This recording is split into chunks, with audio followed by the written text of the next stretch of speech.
Ny filoham-panjakana Colonel Mikael moa dia namaly ireo tsikira mahakasika ny diany tany ivelany ny filohan'ny fanavaozan'ny Repoblikan'i Madagasikara andramatoa Colonel Mikael Randrianirina. Raha ny nambarany dia tsy izy irery no filoham-pirenena mandeha mangingina tahaka ireny fa betsaka ireo filoham-pirenena manao izany. Anisany no tanisainy tamin'izany ny filohan'ny Amerikanina Donald Trump sy ny filohan'ny Frantsay Emmanuel Macron izay tsy mampilaza akory fa rehefa any amin'ny toerana alehany voahitany mpanao gazety. Ankoatran'izany dia ho fiarovana ny ainy manokana no nahatonga azy nanatanteraka ity fandehanana mangingina ity satria misy mifofo ny ainy andriamatoa filohan'ny fanavaozana Colonel Mikael Randrianirina. Tsy ambakan'izany ihany koa fa betsaka ireo olona niona tamin'ny filohan'ny fanavaozan'ny Repoblikan'i Madagasikara andriamatoa Colonel Mikael ary zavatra mahatsara ny firenena no nalehany hoe hatrany ity farany raha mitondra fanazavana mikasika ireo resabe miely noho ny fandehanany tany ivelany. Manoloana io fifofona ny ainy filohan'ny fanavaozana andriamatoa Colonel Mikael io moa dia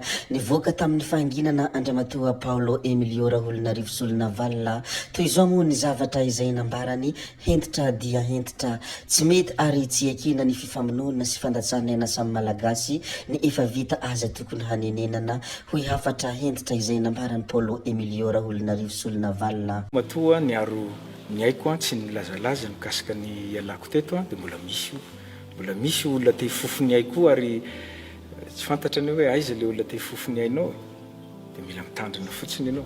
Ny fandehana mangingina tsy zarery angamba ny filoha pirenena eto amin'izao tontolo zao mandeha mangingina.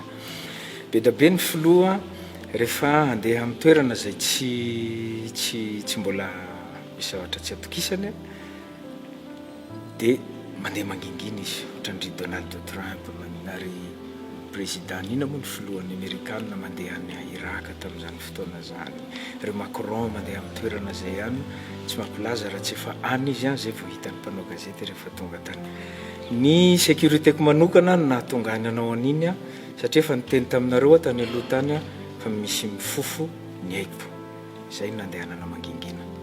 Be da be ny olona niona tamiko tany misy prince héritier anakiroa dia princesse héritière anankiray niona tamiko tany dia misy ina moa investisseur koa be da be ary zavatra mahatsara ny firenena na le tany. Ohatra omeko amin'izany ny logiciel, olona anankiray manana logiciel zay ahafahana manara-maso ny douane io ny any amin'ny aéroport sy ny any amin'ny port.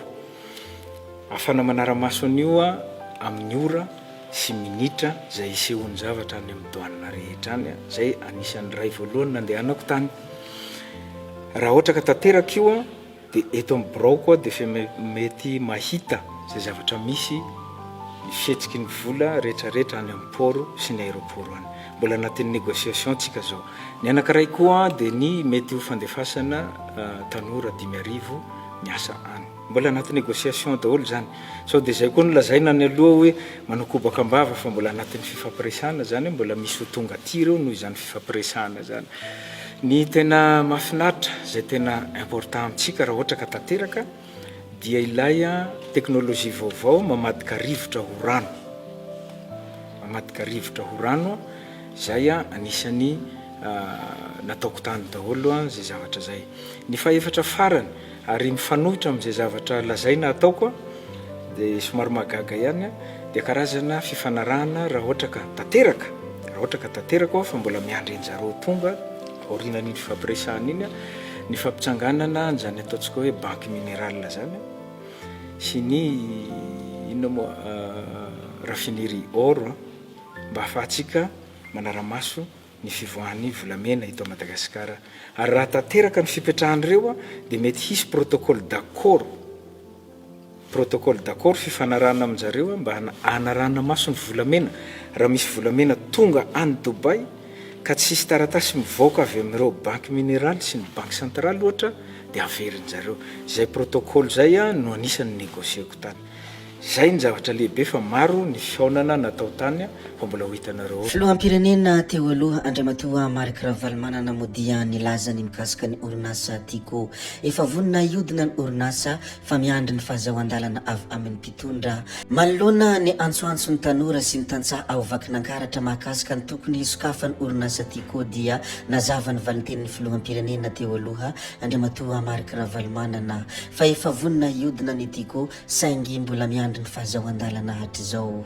Efa tonga ireo teknisianina manam-pahaizana avy any ivelany hanamboatra ireo milina orinasa izay simba noho ny fijanonana tsy niasa ela antaonany maro. Misy mitsy aza milina tsy maintsy alefa amboarina any ivelany noho ny izy ireo vita avy any Suède sy Allemagne. Nambarany Andriamatoa filoham-pirenena teo aloha ihany koa fa efa natao ihany koa ireo antanantohatra rehetra nampanaovina ny orinasa nalefa ny compte sy ny mahakasika ny jirama ary ny trosa izay tsy fanahininy orinasa ny tsy nahaloa azy fa vokatry ny fandrobana. Nilaza ihany koa ny filoha Ravalomanana marika fa mahatsapa izy ireo fa misy ny fangatan'andro lava ho an ireo misalasala ireo hanokatra ny orinasa dia anareo ny be indrindra fa tsy anahy intsony ho hihatrany izy.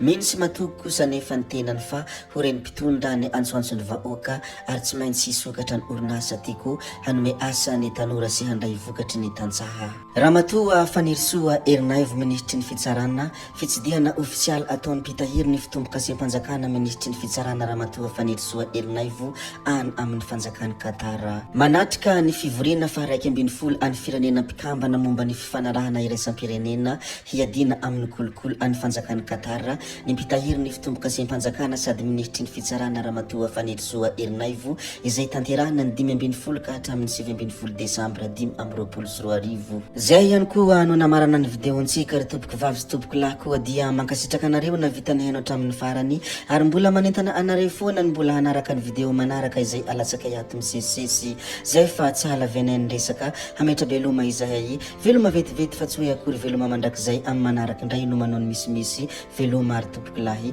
veloma tompoko vavy.